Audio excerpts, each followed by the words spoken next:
yang masih pelaku-pelaku.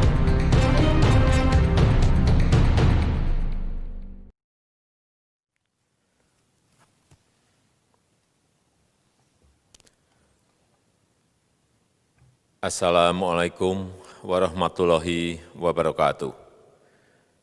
Bapak, Ibu, saudara-saudara sebangsa setanah air,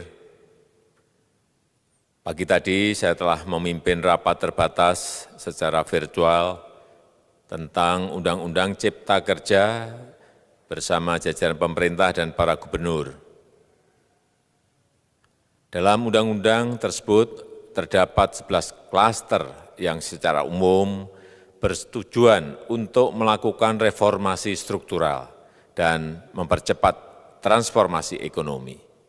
Adapun klaster tersebut adalah urusan penyederhanaan perizinan, urusan persyaratan investasi, urusan ketenagakerjaan, urusan pengadaan lahan, urusan kemudahan berusaha, urusan dukungan riset dan inovasi, urusan administrasi pemerintahan, urusan pengenaan sanksi, urusan kemudahan pemberdayaan dan perlindungan UMKM, urusan investasi dan proyek pemerintah, serta urusan kawasan ekonomi.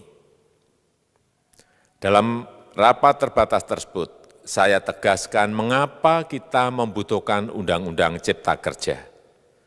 Pertama, setiap tahun ada sekitar 2,9 juta penduduk usia kerja baru, anak muda yang masuk ke pasar kerja, sehingga kebutuhan atas lapangan kerja baru sangat-sangat mendesak. Apalagi di tengah pandemi, terdapat kurang lebih 6,9 juta pengangguran dan 3,5 juta pekerja terdampak pandemi COVID-19.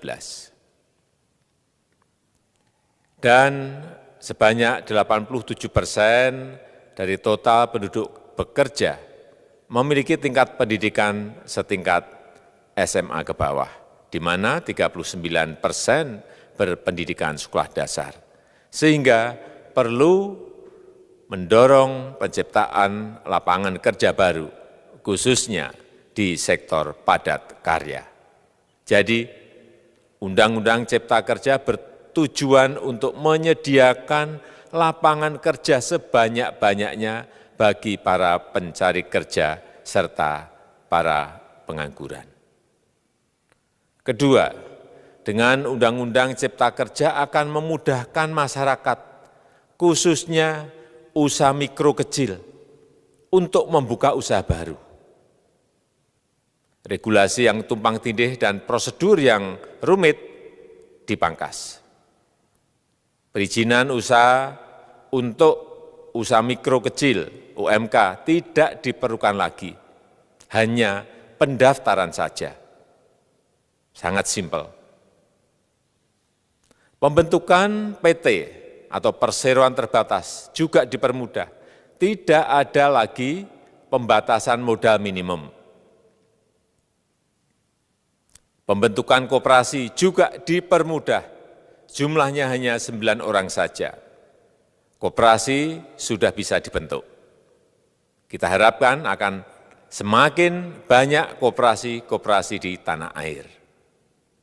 UMK, usaha mikro kecil yang bergerak di sektor makanan dan minuman, sertifikasi halalnya dibiayai pemerintah, artinya gratis.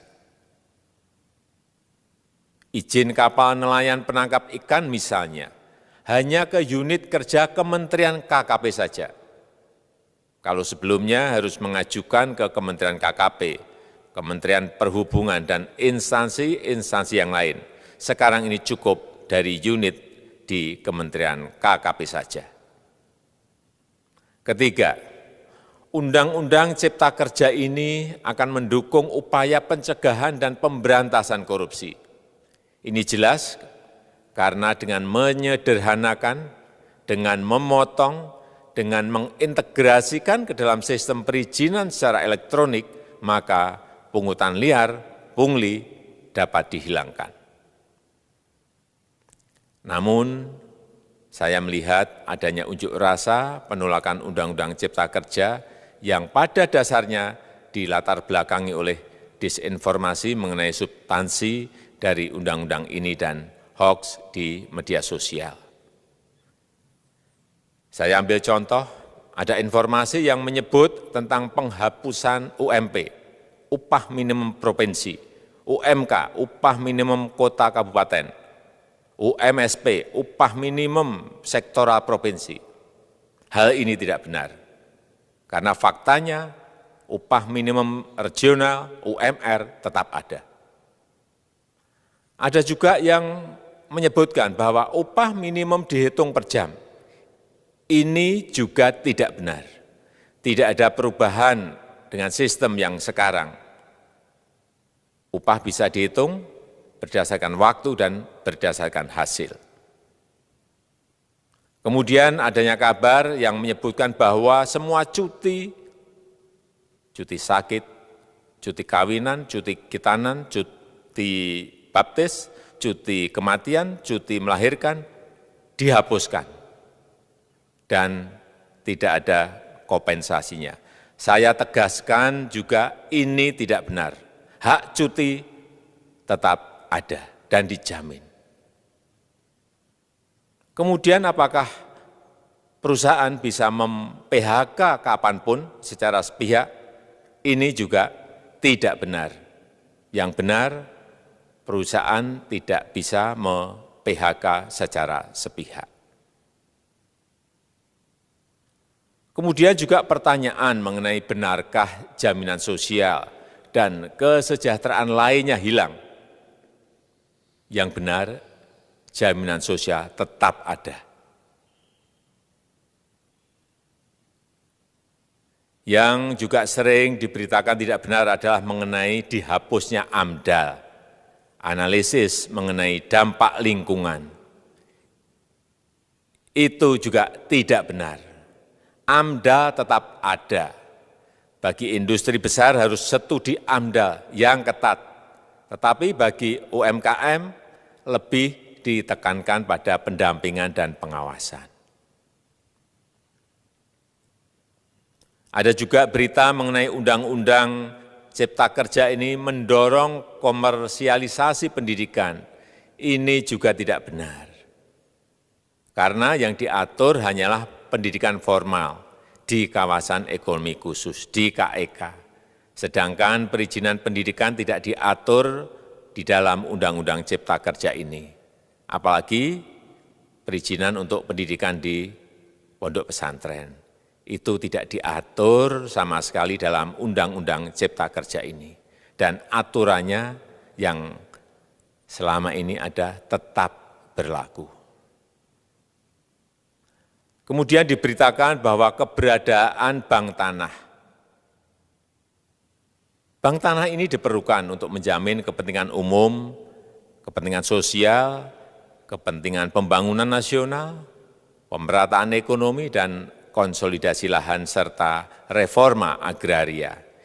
Ini sangat penting untuk menjamin akses masyarakat terhadap kepemilikan tanah, kepemilikan lahan. Dan kita selama ini tidak memiliki bank tanah. Saya tegaskan juga bahwa Undang-Undang Cipta Kerja ini tidak melakukan resentralisasi kewenangan dari pemerintah daerah ke pemerintah pusat. Tidak ada. Perizinan berusaha dan pengawasannya tetap dilakukan oleh pemerintah daerah sesuai dengan NSPK, norma, standar, prosedur, dan kriteria yang ditetapkan pemerintah pusat. Ini agar dapat tercipta standar pelayanan yang baik di seluruh daerah. Dan penetapan NSPK ini dapat nanti akan diatur di dalam PP atau peraturan pemerintah. Selain itu, kewenangan perizinan untuk non-perizinan berusaha tetap ada di Pemda, sehingga tidak ada perubahan. Bahkan kita melakukan penyederhanaan, melakukan standarisasi jenis dan prosedur berusaha di daerah. Dan perizinan berusaha di daerah diberikan batas waktu. Ini yang penting di sini. Jadi ada Service Level of Agreement. Permohonan perizinan dianggap disetujui bila batas waktu telah terlewati. Saya perlu tegaskan pula bahwa Undang-Undang Cipta Kerja ini memerlukan banyak sekali peraturan pemerintah atau PP dan peraturan presiden atau Perpres. Jadi setelah ini akan muncul PP dan Perpres yang akan kita selesaikan paling lambat 3 bulan setelah diundangkan.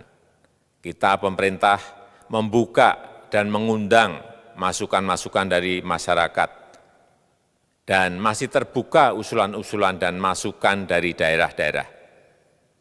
Pemerintah berkeyakinan melalui Undang-Undang Cipta Kerja ini jutaan pekerja dapat memperbaiki kehidupannya dan juga penghidupan bagi keluarga mereka. Dan kalau masih ada, jika masih ada ketidakpuasan terhadap Undang-Undang Cipta Kerja ini, silahkan mengajukan uji materi atau judicial review melalui MK, Mahkamah Konstitusi. Sistem ketatanegaraan kita memang mengatakan seperti itu. Jadi, kalau masih ada yang tidak puas dan menolak, silahkan diajukan uji materi ke MK. Saya rasa itu yang bisa saya sampaikan pada kesempatan yang baik ini. Terima kasih. Wassalamualaikum warahmatullahi wabarakatuh.